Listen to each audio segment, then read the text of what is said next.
একজন দর্শক আমাদের সাথে যুক্ত হয়েছেন। আসসালামু আলাইকুম প্রিয় দর্শক, কে কোত্থেকে নাম বলে প্রশ্ন করুন। ওয়ালাইকুম আসসালাম ওয়া রাহমাতুল্লাহ। আমি মোহাম্মদ আবুল কাসেম বারানবাগ থেকে বলছি। জি, শুনছি আপনাকে। টেলিভিশনের ভলিউম কমিয়ে প্রশ্ন করুন। হ্যাঁ, আমার টেলিভিশনের ভলিউম কমিয়ে প্রশ্ন করুন। জি জি, আমি 7 বছর আগে স্ট্রোক করছি। আচ্ছা। স্ট্রোক করছি, আমার মেরুদণ্ডের হাড়টা বাঁকা হয়ে গেছে।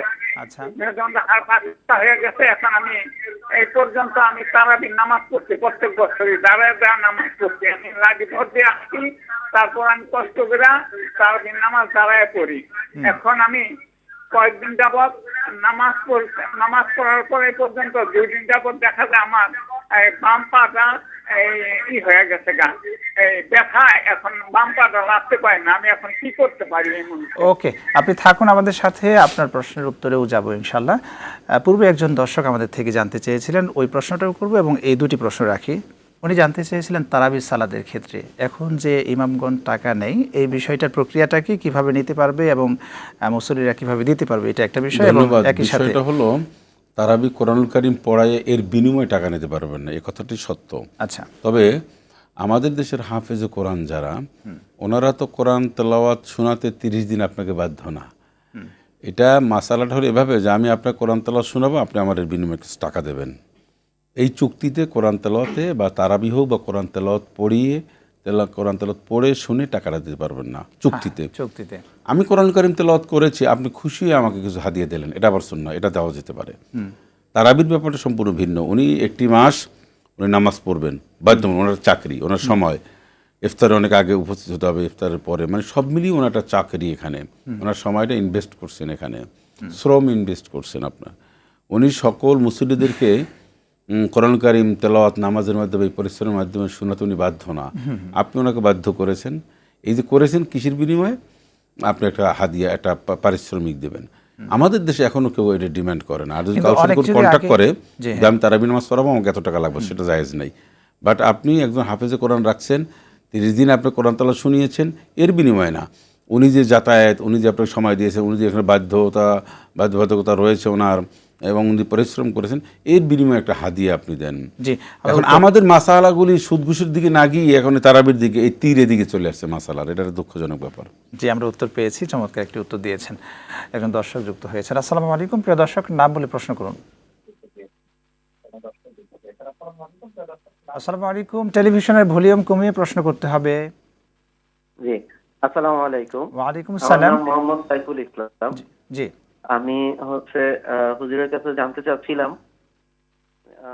আমার ওয়াইফের স্বর্ণের যে যাকাত, এটি কে প্রদান করবেন? উনি আবার জব করেন না। ওকে, থাকুন আমাদের সাথে, আপনার প্রশ্নের উত্তরে যাব, কিন্তু তার পূর্বে একজন দর্শক একজনে স্ট্রোক করেছিলেন। তো আমরা ওনার জন্য সর্বপ্রথম দোয়া করি, আল্লাহ ওনাকে সুস্থতা দান করুন, এই দোয়া আমরা করছি প্রাণ খুলে।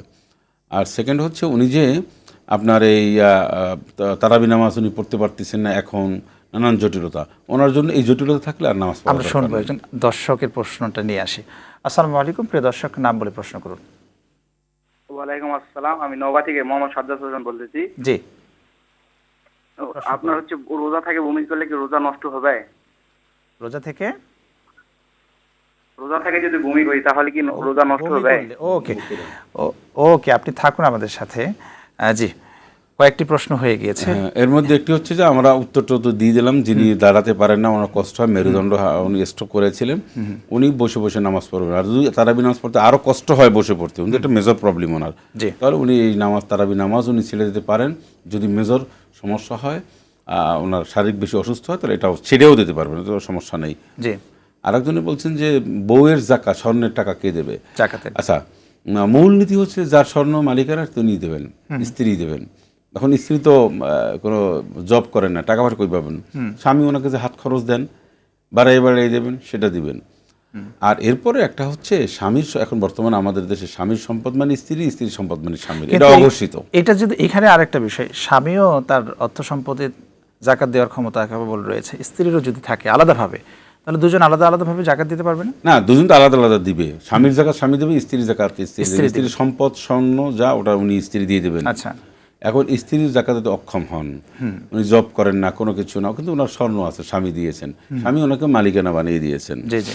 তো এখন অনেকগুলি ব্যাখ্যার মধ্যে একটা শর্টকাট হচ্ছে, এখন স্বামী ওনাকে হাত খরচ দিয়ে বেশি বেশি করে দিলে উনি জাকাতটা ওখান থেকে দিতে পারেন।